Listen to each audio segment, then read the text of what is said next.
So, and this is one of those quotes that had me stumped when I first heard it, when I was in my PhD program. Individuation is an opus contra naturae, meaning a work against nature.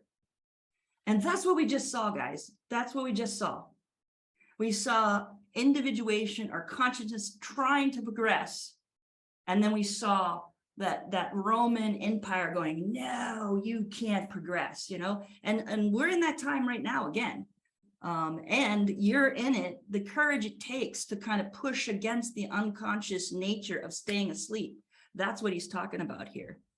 So I want to give a couple of definitions here just to kind of give you a sense. I'm not going to do this too much, but sometimes I feel it's necessary to kind of give you some quotes. So from a Jungian individuation or perspective, or outcome, what we're calling alchemy of genius, this is the purpose: to relieve the isolation and confusion of modern man and woman, to enable him or her to find his place in the great stream of life, to help him or her gain wholeness, which may knowingly and deliberately reunite his luminous conscious side with his dark unconscious side. That's the two pieces in the picture that we're going to see in a minute. And this is the meaning and purpose of Jungian psychological guidance and or individuation. So now what I want to do next is just bring us back to this picture. And I've added a couple of things just to start to help you understand the two parts that we're talking about. So the, hold on a second, let me grab this. So this is the shadow part, right? The personal unconscious, the shadow, and this is where our complexes are. And that's what we're gonna go from complex understanding into the autonomic nervous system today. And these are connected, and this is, you're gonna keep understanding this, but I'm gonna show it to you now. So down here we have the archetypes, and they are the seeds for the complexes. And I have a couple of slides to talk about that in a minute. So hopefully that makes sense. That's the main thing I wanted to show, bring us back to this, but I'm gonna keep bringing us back and start showing how things fit together. So let's start with looking at a complex. You saw this slide last time, but I changed it a little bit. And so what I'm showing here in the middle, hopefully I still have I do, right. So that emotion that we were just talking about, that we talked about last time, that's what activates. The emotion is what activates, and we'll get to we'll break down the autonomic nervous system, but they go together. So a complex and an activation in the autonomic nervous system go together. And at the core of that is your wound, right? There's a core wound there and a core emotion, and it acts like a magnet. And that magnet then brings in all of your delusions, all of your projections, all of the stories that you have going on, et cetera, thoughts and patterns of behavior and so on. So this is what Jung calls a complex. This is I picture this in your mind. What I want to do next is kind of show you, bring up a definition, just so you can begin to start to put together, if you will, things that we've already worked on together in many of your individual sessions. So Jung defines a complex as psychic entities, i.e. parts, if you're doing parts work, that have escaped from the control of consciousness and split off, that's disassociation, to lead a separate existence in the dark sphere of the psyche, the shadow, which I just showed you, whence they may at any time hinder or help conscious performance. A lot of times it hinders. The complex consists first of a nuclear element, an archetype, that's what I showed you in the previous, and it's magnetized. Well, I'll show that in a minute. That's the vehicle of meaning, which is usually unconscious and autonomous, which is why we're going to be talking about the autonomic nervous system. And it's beyond the control of the subject. And second, of the manifold of associations, the stories, the associations, the projections, that kind of thing, linked with it and marked by the same emotional tone. That's the magnet, the emotion, resonating, bringing it together, causing an activation. This in turn draws the content partly from the original personal material and partly from the outside experience. In other words, something's happening in the outside world or the inside world, but in this case, that activates the complex, right? And that's the outside world. And so this nuclear element is the constellating power, the magnetic, the archetype that brings, that corresponds to the energetic value, the emotion. So hopefully that makes some sense. And that picture, hopefully you can see it in the picture, and then you can understand it like that. Like there's like books written just about this idea. So I'm just trying to bring us in a little bit, give us a little bit of an understanding about this, because understanding this is the key to understanding everything about Jungian psychology. Now, the origin of a complex, and this is why we're going to work on the problem of the inner child next session. The origin of the complex is a trauma. So everything that creates complexes are these traumatic events that happen in our life, in our childhood. So the origin of a complex is often so-called a trauma, an emotional shock, or something of the sort, by which fragments of the psyche are encapsulated or split off or dissociated, like we said before. In Jung's opinion, it may spring from a recent event or a current conflict, just as well as something that happened in childhood. But as a rule, the complex has its ultimate cause in the impossibility of affirming the whole of one's individual nature and experience. That's what a trauma is that it is not an inability to be able to take in the whole. And that's why we have a sense of self and a shadow. So what I want to do now is introduce the topic of the autonomic nervous system, which is why I call this anchored. There are three pieces to this system. The ventral vagal, and I'm going to get into this in a lot more detail. So that's where we call home and safe. The sympathetic nervous system, which is where we are reactive, we're in fight or flight, and the dorsal vagal, which is when we're in shutdown. And so the key again here is that each one of these states is where and how we activate our complexes. And again, the activation of them is involuntary. This system is involuntary. And so understanding and getting into body, which is what we're talking about, and understanding where we are in this system is going to help you so much, and understanding how to get out of complexes and get back to safety and connection. And that's why I have the anchor there. We're going to learn how to anchor in safety and connection. This system is also responsible for managing and regulating emotions and your thinking, but also many of your internal organs, your breath. That's why we're talking about breath, your heart, blood pressure, digestion, and so on. And it is also primarily focused on storing, conserving, and releasing energy. And that's the connection again, because psyche or psychology, or let me say psyche, is also a system of energy. And a lot of the problem, and I'm going to be honing on this over and over again, a lot of the problem is that we think of our psyche as being static instead of dynamic.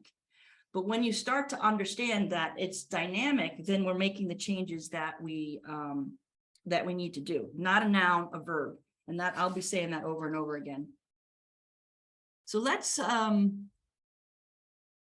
look at the systems in a little more detail. And we're just going to go through them, and I'm going to keep going through them, several slides here. So don't feel like you need to get it the first time, because I can't tell you how hard it was for me to get this. So the first system, the system of connection, the ventral vagal, is the place of safety and connectedness. And like I said before, where we're mentally and emotionally regulated. This is where we connect, collaborate, cooperate, where we meet the day's demands.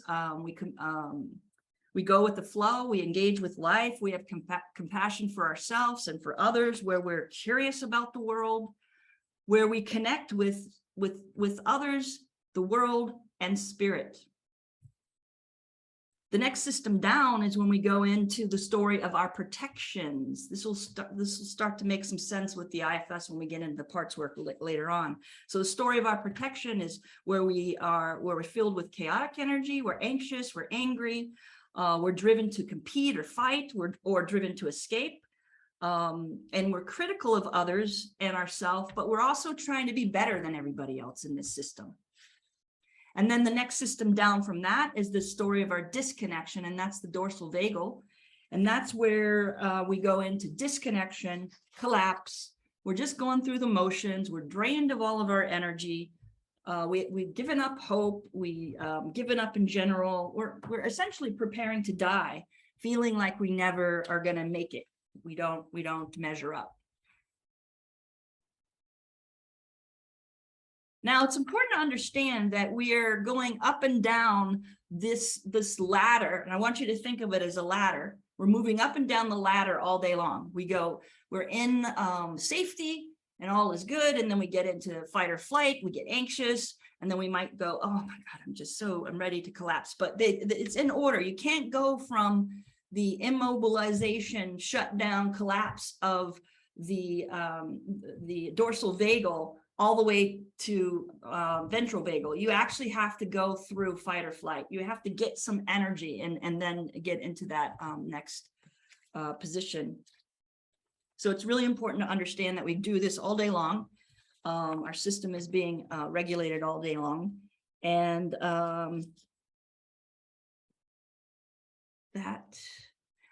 yes. And then this concept here, this word neuroception, we're using that term as opposed to perception. Again, I'm trying to stress really that our system is doing all of this involuntary stuff. So it's using neuroception rather than our conscious perception. So that's what that term means. Okay. And so just to give us a little bit of a understanding of the evolution of this, the oldest system is the one at the bottom, the dorsal vagal. That's the reptilian system. So it was like on, off. And then the next system up in evolution was the sympathetic system that came on with mammals. And then the newest system, the one that's really getting a lot. If you've ever heard of the term, I didn't bring it up today, but I'm going to just say, if you've heard of the term polyvagal, or Stephen Porges' work on the polyvagal, that's what we're talking about, is the understanding of this newest circuit called the ventral vagal. And that's what we're trying to do. That's what we're trying to get to. That's what our whole game here is, to try to get there in order to do soul making. And so we're going to talk a little bit more about that. So it's important to understand that when we're in the ventral vagal, all the systems are online. But as we start to go down the system, go down the ladder, and the fight or flight is online or comes online because we feel threatened or our complexes got activated, etc. Guess what? The ventral vagal is not available. And that's really, I can't even stress that enough, because, and this is one of the main reasons why I'm teaching this topic, is that if your sense of self and your connection to other and, spirit, et cetera, you don't have access to that when you're in fight or flight. And that's really important, to have expectations about yourself and other when you realize that they're in fight or flight. So when you're fighting with your partner, your main conscious part is not online. It's not online. And that's really important to know.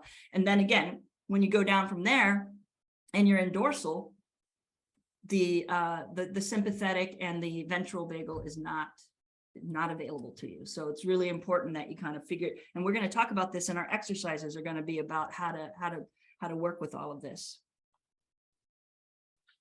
So our job here this is it. Our job is to find our home.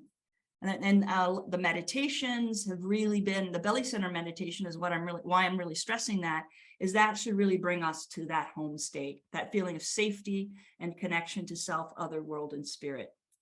Now, also I wanted to just throw this in. When you've done, and some of you have done IFS or know about IFS and internal family systems or doing parts work, this is what we're trying to do. We're trying to get to that spot, that place, that witnessing presence, that sitting with our experience. That is ventral vagal, in a state of calm and connected and curious and compassionate, courageous, clear-minded, caring, creative. Those are the 8 C's of the IFS system. And so I just wanted to bring that. This is our goal. This is our almost always our goal, to get back to home. So the question I have for you is, where is home away from home? Is it fight? If that's home, then where do you go? Where's your go-to? Fight, flight, freeze? So really understanding this is going to help you so much in understanding and working with your complexes and soul making. So where is fight or flight? This is the sympathetic. Where is that? How does that feel in your body? What happens when you're in that state? These are the questions I want you to think about, and when you're going to be doing your monologue in a little bit, but also over the next 2 weeks. Can you recognize when you're in fight or flight? What thoughts and associations and emotions, etc., are happening when you're in fight or flight, right? And then when you're in shutdown, like, what's happening? Can you feel that in your body? Do you know when you're in that state? What are the thoughts? What are the feelings? What are the emotions? And a really important, I know this because a lot of this, I'll make a little confession. As a 5 on the Enneagram, a lot of times we're in shutdown and collapse, but we're pretending to be calm. We're not calm. We're in dorsal. Other 5s laughing. Yeah, so it's really important to understand the difference between collapse and shutdown and calm. Calm is when we're in ventral vagal. So I really want to make a note of that. Okay, so I'm going to introduce the practice for the next couple of weeks, and then we're gonna talk about what we just listened to. So, Dr. Bryn? Yes. Can I ask a question? Yeah, we're gonna get to questions in just a minute if I can. Okay. If that's okay. Yeah. Okay. So so the focusing practice, there's an explanation of this in Kajabi, but that's what I want you to do with yourself, and then I want you to do it with your buddy. And so there's 6 movements here. Clearing a space, that's kind of what we were just talking about. Getting that felt sense, that's that ground of being, getting into the ventral vagal. And when he says get a handle, what he's talking about is like, what's happening? What's happening in the body? What do you feel? Oh, I feel a little spot here in my chest or whatever. And then begin to resonate with that and begin to talk and ask questions of that, and then be grateful for whatever you received. And there's a lot more information about that practice that in Kajabi. And so now, Kurt, you can ask your question.